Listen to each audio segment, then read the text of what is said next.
ही story मी तुम्हाला आज सांगू राहिले, बापाला नाही सांगितली आणि बापाला नाही सांगितली. स्टोरी माझ्या देवाला स्वप्नाला माहित होती. जेव्हा मी स्विफ्ट गाडी घ्यायला गेलो ना, त्यावेळेस त्यांच्या हाताने कॅश दिली होती. मी शोरूमला कॅश काढून द्या म्हणलं, माझ्या बापाला पैसे दाखवायचे, तुमचा पोऱ्या कमवू शकतो.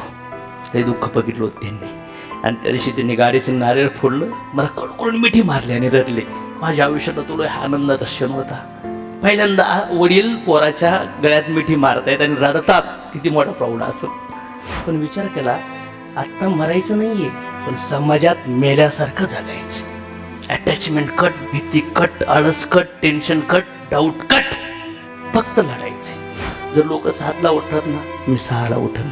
मला लोकांना कॉम्पिटेट नव्हतं, मला लोकांपेक्षा मोठं नव्हतं बनायचं, मला माझ्यापेक्षा मोठं बनायचं होतं. समजतंय का? जेव्हा पाहिजे होते 1000 रुपये ना, तेव्हा भेटायचे 10 रुपये. आता पाहिजेत 10 रुपये, भेटतात 1 लाख रुपये. जेव्हा भूक लागली होती, तहान लागली होती, तडपडत होतो, तेव्हा का नाही दिले देवाने पैसे? ज्या दिवशी गीता हातात पडली आणि सांगितलं की आत्मा आपल्या कर्माने ट्रॅव्हल करतो, त्याचं उत्तर 5-6 वर्षापासून शोधत होतो. नवरा बायको एकत्र येऊ राहिलेत, माफ करू राहिलेत, दुश्मन्या मिटू राहिलेत, कंप्लेंट्स मागं घेऊ राहिलेत, बदलाव करू राहिलेत आयुष्यामध्ये. सगळ्यात मोठं भक्ती कशात आहे माहिती आहे? हे भगवंताचे जीव आहेत ना, त्या जीवांच्या आश्रूपासून त्यांना चांगल्या ट्रॅकला आणणं, ही सगळ्यात मोठी भक्ती आहे. इथं अल्ला भेटन, इथं जिजस भेटन, इथं राम भेटतील, इथं कृष्ण भेटतील, इथं माऊली भेटतील, इथं समर्थ भेटतील. पण मला असं वाटतं, असं कार्य करूया, तुमच्या जाण्यामुळं कित्येक लोकांच्या डोळ्यात पाणी आलं पाहिजे. हे स्वर्णो हळूहळू व्यक्त करू शकले पाहिजे. यार चांग आला आणि गेला, काहीतरी करून गेलाय, काय लिहिलंय नशिबात. पण जे पण लिहिलं असेल भगवंताने, चला ते नशीब पण भगवंत बदलू शकतात, जर आपली तडप, आपली इच्छा तेवढी असेल तर. Yes or no? मला ओळखताय का तुम्ही? हा, कसं काय? कधीतरी एक दिवस नाव ऐकलं असेल, एखादा विचार ऐकला असेल, त्या विचाराने तुम्हाला अट्रॅक्ट केलं आणि हळूहळू आता त्या विचाराने तुमच्या मनामध्ये भरपूर मोठी जागा तयार केली.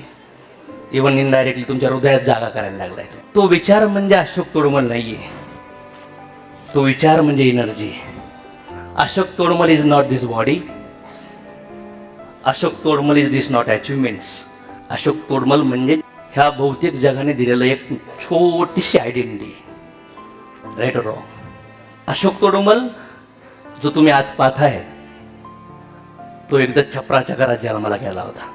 पाऊस आला तर झोपायला जागा राहत नव्हती, डबे, ताटं, हंडा घामायला लावायचे, फाटकी गोधडी असायची आणि पाऊस गळत असताना ती गोधडी भिजायची, मध्येच उठावं लागायचं. असं सपराचं घर होतं की त्याच्यावर उंदरं असायची, जेवणाच्या ताटात सुद्धा कचरा पडायचा. कोण कोण राहिले अशा घरात? मी सत्य बोलतोय. असं घर होतं की डोक्याला लागायचं, असं वाकून जावं लागायचं. आणि घरातली प्रॉपर्टी म्हणजे एक काळी पेटी आणि त्याच्यात आई सोनं, पैसे नव्हते ठेवत, शेंगदाणे, साखर ठेवायची. असा व्यक्ती तुमच्या समोर आहे. भयानक दुःख बघितलं लहानपणी. 15 रुपये रोजंदारीवर आईने काम केलं, 50 रुपये रोजाने वडिलांनी जाऊन विहिरीवर दगड फोडले, माती भरले लोकांच्या शेतात. गोड म्हणजे चहा, 1 रुपयाचा पाव भेटण्यासाठी सुद्धा मजबूर होतो. 1.25 एकर शेती होती. 4थी एका गावात, 7वी एका गावात, 10वी एका गावात. फार कष्ट होते आयुष्यामध्ये. आई आणि वडील पूर्ण क्षमतेने लढत होते आम्हाला वाढवण्यासाठी. 3 भावंड होतो आम्ही, पूर्ण क्षमतेने काम करत होते. बनेल फाटल्याला त्यांच्या अंडरवेअरला शिवलेलं असायचं, चपलीला तार लावली असायची. त्यांच्या हात काम करू करू एवढे उलायचे की ते बिभा घालायचे. आणि आई जेव्हा वाटण वाटायची तेव्हा ते मिरची जायची ना, असे असे करायचे. आणि त्यांची इच्छा होती की आमच्या पोराने काहीतरी करावं. आम्ही नाही केलं, त्यांचा भाबडा गैरसमज होता की शिकावं पोराला म्हणजे पोरग गरिबीत उडन. शिकवलं त्यांनी 10वीपर्यंत आणि म्हणले भाऊ आता कामाला जा. पहिला पगार 450 रुपये. एका हॉटेलमध्ये वेटरचं काम केलं, प्लेट धुतली. कॉलेज शिकलो, MSCITचा क्लास लावला आणि पगार 450 होता. 16 वर्षात घर सोडलं होतं.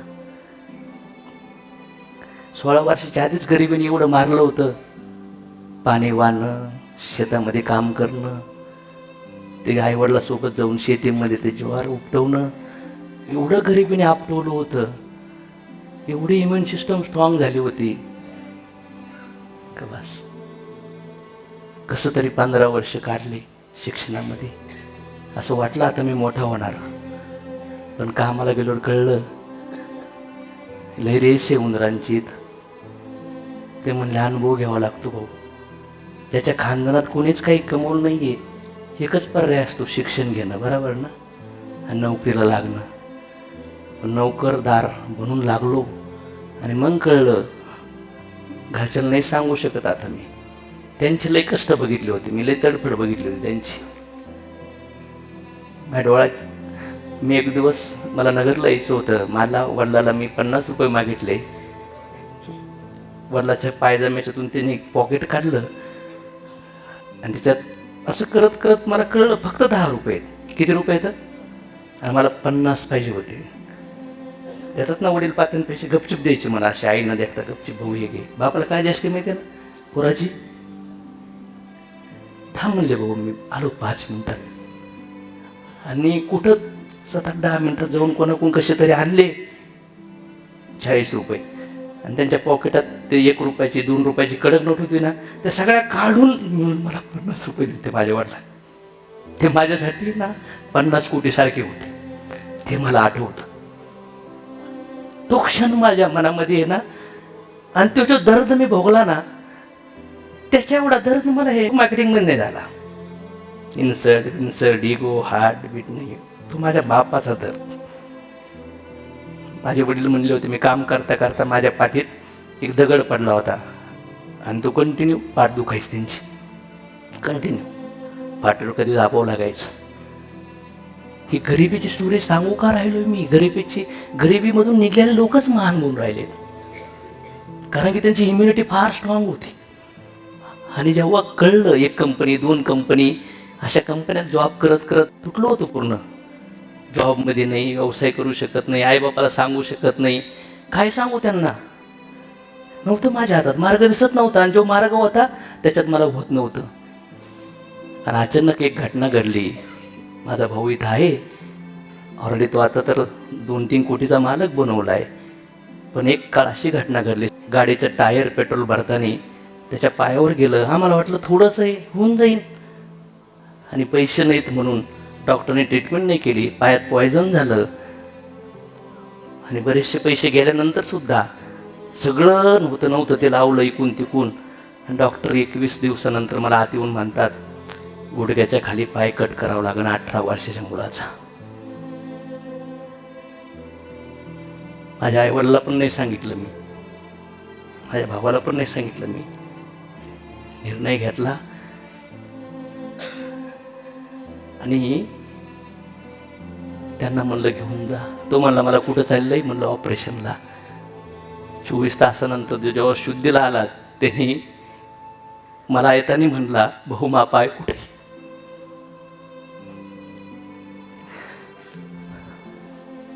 याला कारण होतं फक्त पैसा, मजबुरी. आणि त्यावेळेस मी बेशुद्ध पडलो होतो. घर होतं 180 किलोमीटर दूर गावाला. या भोसरीच्या एका हॉस्पिटलला ॲडमिट केलं होतं. मोठा होतो घरात, लहान बहीण लहान भाऊ, 2 एकर शेती, जे 50 रुपये रोज कमवतात. सांगा मला, कोण गरीबाचे नातेवाईक कसे असतील? कसे असतात गरीबाचे नातेवाईक? भेटायला सुद्धा कोणी नाही आलं. असं गावातल्या लोकांनी ना आमची जी 1 एकर शेती होती ना, तिला बोली लावली होती. चहा प्यायचं वांदा होतं आणि ते डॉक्टर लोक 5-5, 8-8 हजाराचे औषधं लिहून द्यायचे ते मेडिकलवरून आणण्यासाठी मला.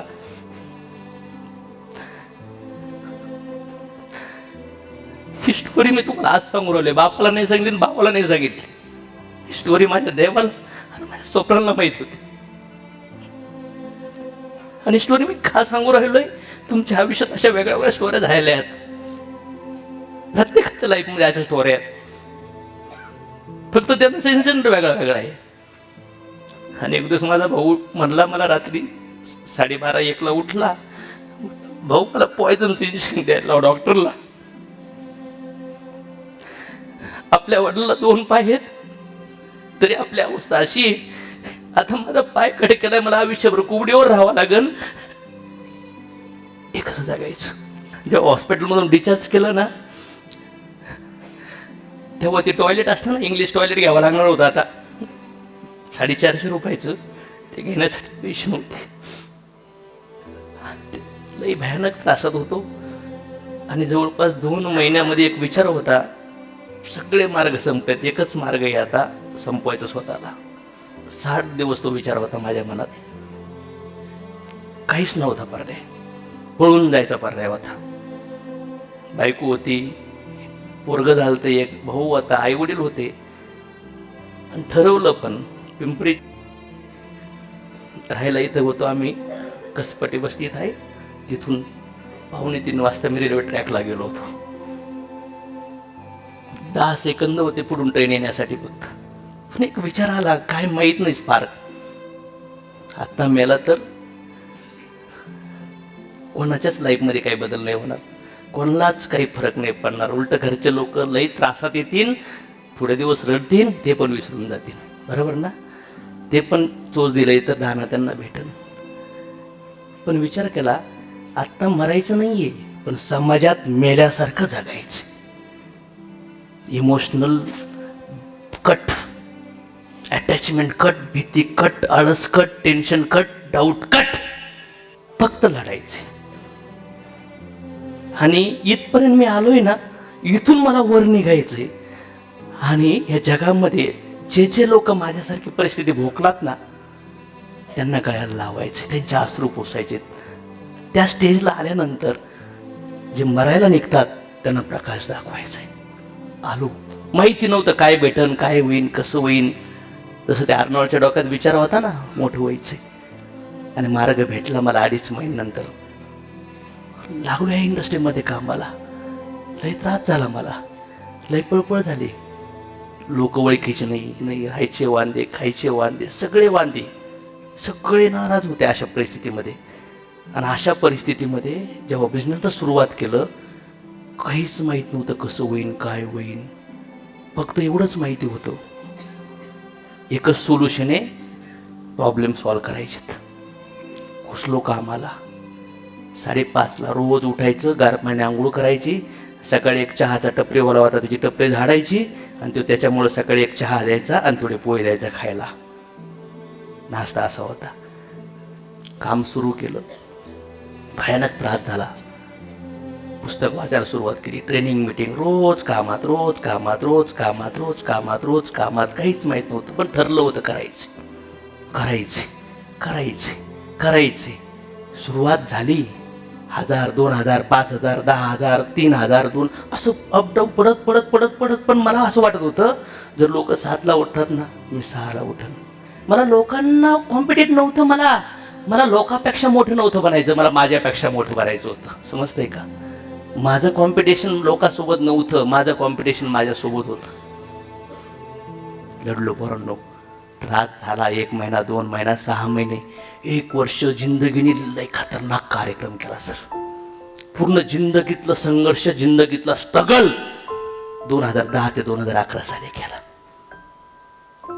6-7 महिन्यातच जे वडील टेन्शनमध्ये देशी दारू प्यायल्यापर्यंत आले होते, मी सोडा म्हणायचो तात्या.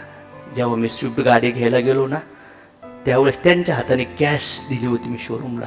कॅश काढून द्या म्हणलं, माझ्या बापाला पैसे दाखवायचे, तुमचा पोऱ्या कमवू शकतो. ते दुःख बघितलं होतं त्यांनी. आणि त्या दिवशी त्यांनी गाडीचं नारळ फोडलं, मला कडकडून मिठी मारली आणि रडले. माझ्या आयुष्यात तुला हा आनंदाचा क्षण होता. पहिल्यांदा वडील पोराच्या गळ्यात मिठी मारतायत आणि रडतात, किती मोठा प्राऊड असं. भाऊ दारू नाही पिणार आता, असं बोलले होते मला. किती वेळ लागला गरिबी तोडायला, घरच्याला बदलायला. लई वेळ नाही लागत. 6 महिने काफी झाले, 1 वर्ष काफी झालं. जेव्हा तुमचे मसल तुमचे ब्रेन तसे स्ट्रॉंग होतात ना, झाले माझे स्ट्रॉंग. आणि त्याच्यानंतर काय झालं, अचिव्हमेंटवर अचिव्हमेंट, अचिव्हमेंटवर अचिव्हमेंट, अचिव्हमेंटवर अचिव्हमेंट. कमीच नाही आहे पैशाची. जेव्हा पाहिजे होते 1000 रुपये ना, तेव्हा भेटायचे 10 रुपये. आता पाहिजेत 10 रुपये, भेटतात 1,00,000 रुपये. का? जेव्हा भूक लागली होती, तहान लागली होती, तडपडत होतो, तेव्हा का नाही दिले देवाने पैसे? गाडी झालं, घर झालं, पैसा झालं, लई झालं सगळं, पण मी खुश नव्हतो. माझ्या आत्मनात त्रास होता. ते 25 वर्ष असे का झाले, मला हे शोधायचं होतं. पैसे आलेत म्हणून माझ्या नाही मारणार. देवाने माझ्यासोबत अन्याय का केला? आणि त्याच्यासोबत पैसे कमवायला लागलो तेव्हा मला कळलं, मला तर भेटलाय मार्ग, पण लोक का हार मानतात? लोक का नाही लढत? लोक का सोडतात? मी का नाही सोडलं? लोक का सोडतात? माझ्या त्यांच्यात काय फरक आहे मला कळत नव्हतं. मी 12 लेडीजची एक मीटिंग घेतली. त्या 12 लेडीज सोबत 4.5 तास मी रडत होतो त्यांचे दुःख ऐकून.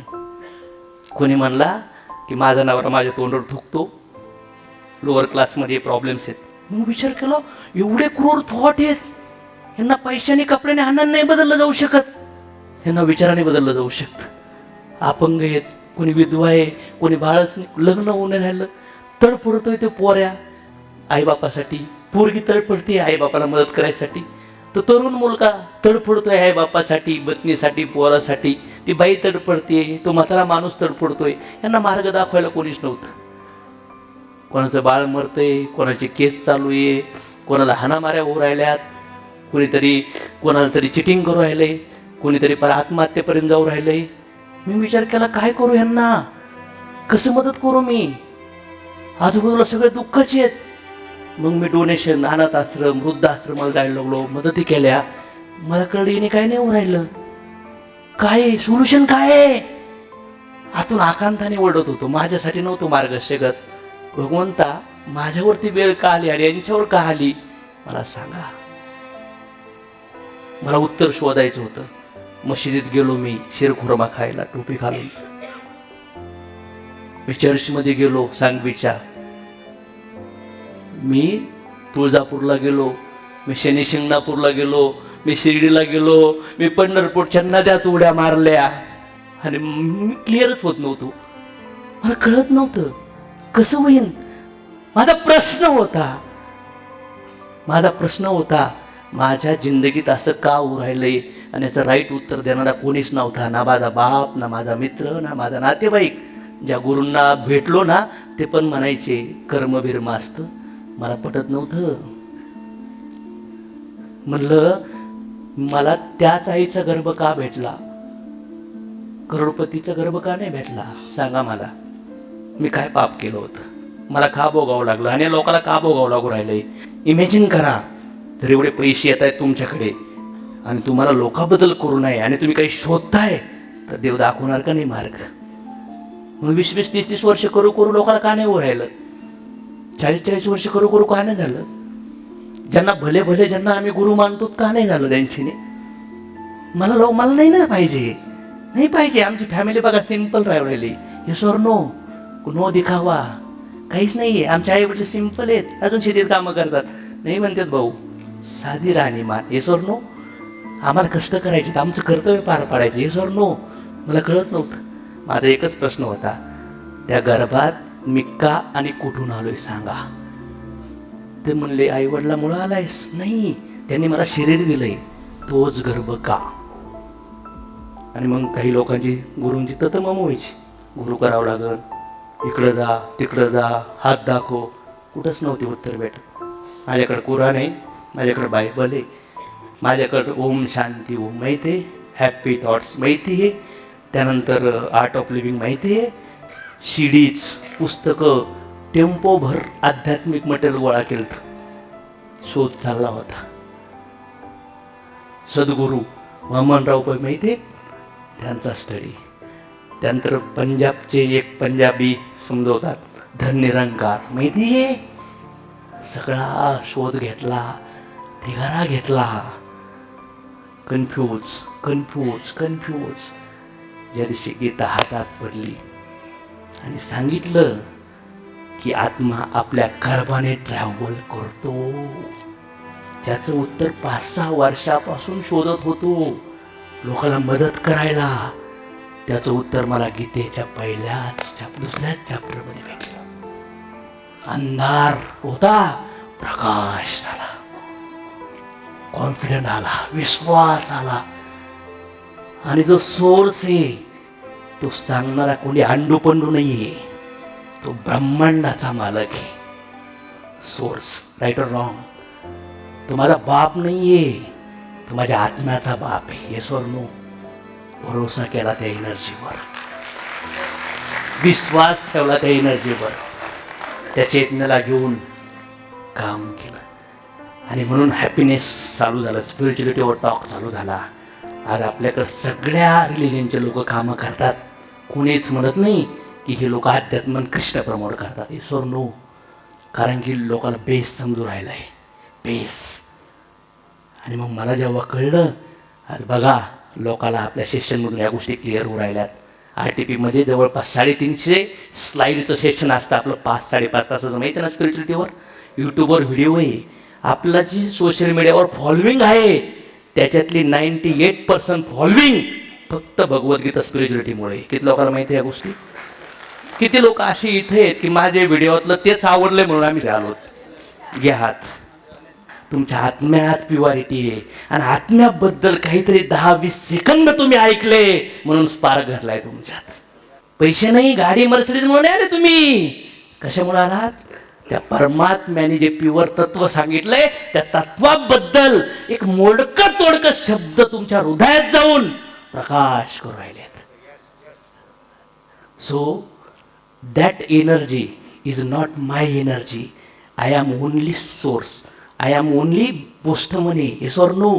जस्ट सोर्स मी माझ्या लाईफमध्ये अप्लाय करू राहिलोय आणि तुम्हाला समजू राहिलोय. आणि आज बघा, नवरा बायको एकत्र येऊ राहिलेत, माफ करू राहिलेत, दुश्मन्या मिटू राहिलेत, कंप्लेंट्स मागं घेऊ राहिलेत, बदलाव करू राहिलेत आयुष्यामध्ये, हलके होऊ राहिलेत, हलके मोकळे होऊ राहिलेत. मी एका सेशनवरून बाहेर आलो, भर उन्हात 2:30 वाजता एक बाई फोपाट्यात झोपली.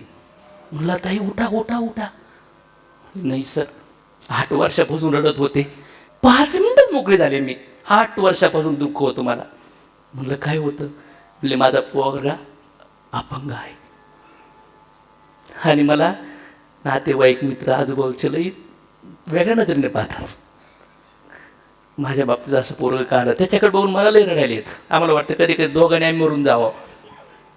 आणि म्हणले तुमचं जेव्हा ऐकलं ना, आपले शरीराचे नाते आहेत, प्रत्येक जीवात्मा कर्मानुसार येत असतो. त्या दिवशी मला क्लिअर झालं हे त्याचं कर्म आहे आणि आमचे काहीतरी व्यवहार आहेत म्हणून आम्ही एकत्र मोकळी झाली. म्हणते सर मी बस एका जीवात्म्याचं दुःख दूर करू शकलो, हे भगवंताचं कार्य आहे. वरवर सांगून नाही, वरवर नाही, मुळातलं उदाहरण द्यावं लागेल. हे स्वर्णो ठीक आहे, शांत आहे, होत असतं, हे नाही, मुळात रूट कॉज. हे स्वर्णो अर्जुन फार ज्ञानी होता, असाच नाही लढला. कृष्ण स्पिरिच्युअलिटी मुळात समजवली, मुळात रूट कॉज. हे स्वर्णो वर नाही, वरवर नाही, वरवर नाही समजवली, मुळात जाऊन समजवली. आणि आज हे सगळं जे क्रेडिट आहे ना, हे जे मला तुम्ही मान सन्मान इज्जत देत आहे ना, आपले कुठेतरी वेगवेगळे कर्म जन्मातले पुण्य यार, पुण्याचा उदय झाला आहे म्हणून आपण भगवंताबद्दल चर्चा करू राहिलो.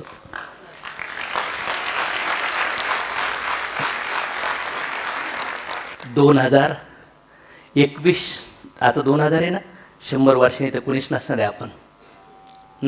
कुणीच नसणार आहे. का लोड घेतला?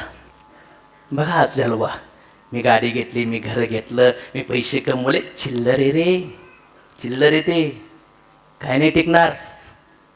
एकच टिकणार आहे की भगवंताचे जे जीव जे तडफडतात त्यांना अंधारातून प्रकाशात आणलंय का?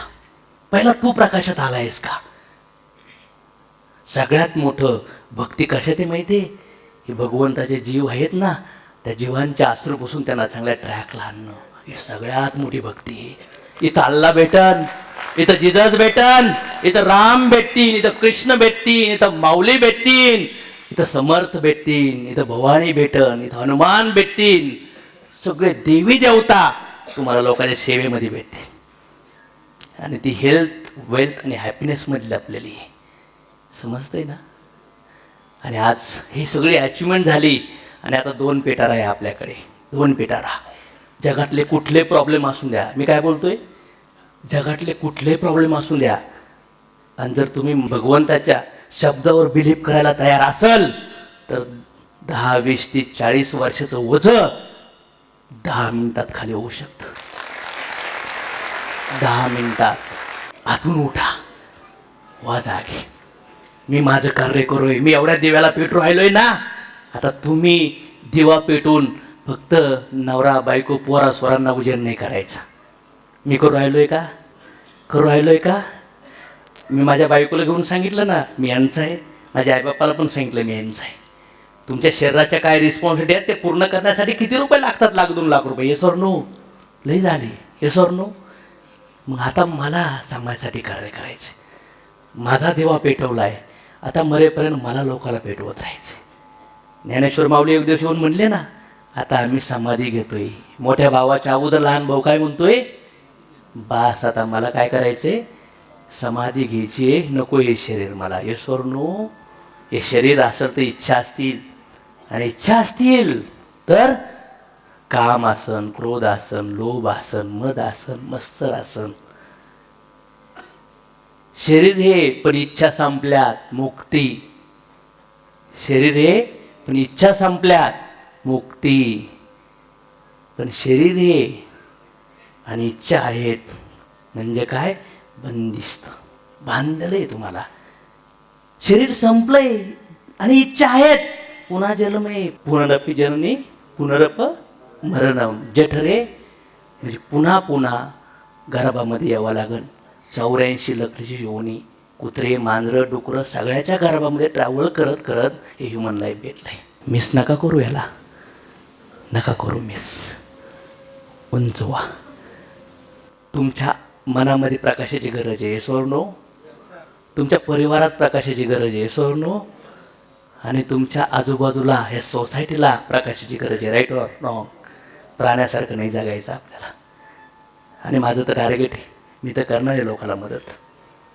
हां, ही माझी सगळी जी अचिव्हमेंट आहे ना, ही सगळी भगवान कृष्णाला अर्पण करतो मी.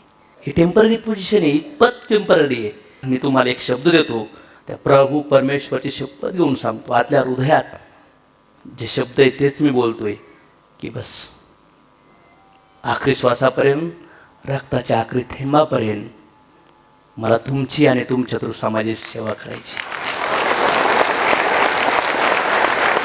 किती लोक साथ द्यायला तयार आहेत? आहे का तयारी? या. आपण शरीराचे नाही, आपण आत्म्याचे नाते बनवूया.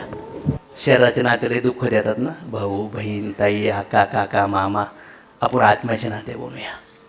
या यावर उंच आकाशी झेप घेऊया, करूया प्रकाशमान. तुमचं कुटुंब 4-5 लोकांचं नाही आहे, ते कुटुंब प्राण्याचं असतं. कुणाचं असतं? 4-5 लोकांचं कुटुंब प्राण्याचं असतं. तुमचं कुटुंब हजारो लाखो लोकांचं व्हायला पाहिजे. करायचंय का? हजारो लाखो लोकांचं कुटुंब करूया. तडपडणाऱ्या जीवाला देऊया. याच्यासाठी पहिलं तुम्ही जागे व्हा. घुसा, गाड्या घ्या, घरं घ्या, पैसा कमवा. शारीरिक जे रिलेशन आहेत ना, पटापटा त्यांना पैसे देऊन कामाला लावा. एकदम मनी फ्रीडममध्ये या. स्ट्रेस फ्री होतात, टाईम फ्री होतात. आणि मग एक भौतिक जगातल्या अचिव्हमेंटचा भंडार आणि एक आध्यात्मिक जगातला भंडार बॅलन्स करून जाऊया. लोकाला वाटण रोग काही लोक समजतील तर त्याला तुम्ही परमात्म्याच्या नजरेत प्युअर पाहिजेत, येस ऑर नो? आतून दूषित नाही पाहिजेत, आतून प्युअर होऊया. लोकांना नाही माहीत तुम्ही काय करताय, कुठल्या चेतनेमध्ये आहेत, पण आपण करूया. आणि आज जर तुमच्या हे ऐकून अंगावर शहारे येतात, डोळ्यातून पाणी येतात ना मॅडम, प्युअर हृदय आहेत तुमची सगळ्यांची, रिअली प्युअर आहेत. प्युअर चेतना आहे आणि चेतना जागी झाली. या चेतनेसोबत आपण कार्य करूया. आहे का तयारी? करायचंय, लढायचंय, करणार? तर मला वाटतं ॲप्रिशिएशन, तारीफ करा लोकांच्या. गरज आहे ह्या गोष्टीच्या. कशाची गरज आहे लोकांना? तुमच्या मुलांना, तुमच्या बायकोला, तुमच्या नवऱ्याला, आई बापांना, तुमच्या मित्रांना तुमच्या तारीफची गरज आहे. करताल का? त्यानंतर थँक्यू म्हणा लोकांना. अगर सुख मिला है तो भी थैंक यू, अगर दुख मिला है तो भी थैंक यू. वो नहीं दे रहा है, हमारा भाग्य हमें लौटा रहा है. वो जस्ट क्या है, एक मीडियम है. Say thank you. शरीर जे दिलंय त्याला थँक्यू म्हणलात ना. घटना घडून गेल्यात, थँक्यू देवा. टंगडं काटणार होतं, फक्त 2-3 टाके पडले, थँक्यू. आणि से सॉरी. मिठ्या मारा घरच्याला जाऊन, त्या बायकोला, त्या नवऱ्याला, त्या पोरांना, कुठं असतील ना, त्यांचं ओझं हलकं करा. त्यांना बंधनातून मुक्त करा, तुम्ही बंधनातून मुक्त व्हा. स्टेशनवर उतरायचे सगळ्यांना. सगळ्यांच्या जन्मतारीख वेगळ्या वेगळ्या आहेत तुमच्या घरात, आपल्या घरात. सगळ्याच्या मरण डेट वेगळ्या वेगळ्या असणार आहेत. काहींचे आजी आजोबा गेले असतील, काही असतील, काहीचे वडील उतरले असतील. तसं माझ्या आयुष्यामध्ये माझे आजी आजोबा उतरलेत, माझे चुलता, माझा चुलत भाऊ उतरलेत, माझी मावशी उतरली रिसेंटली, जिने मला सांभाळलं, अचानकच गेली. उतरून जाणार आहे सगळे. वडील उतरतील, आई उतरण, नंतर मला उतरायचे, माझी पत्नी वेगळ्या ठिकाणी उतरण, आणि नंबर एक्सचेंज नाही होणार. बॉडीसोबत सगळं संपून जाईल. Yes or no? मग माझा पुढली चेन पण उतरून जाईल. आणि असं हजारो जन्मात आपण जवळून पाहिले. छोटा असू मोठा असू, त्याला जाळलं जातं. पृथ्वीच्या लागणीवाईमध्ये तो विलीन होतो. आणि तो जीवात्मा गेला रे गेला, पुन्हा त्याच्या कर्मफळानुसार त्याला त्याच्या इच्छेनुसार वेगळ्या वेगळ्या युनिट ट्रॅव्हल करावं लागतं. आपण पण असं ट्रॅव्हल करत करत आलो आहे.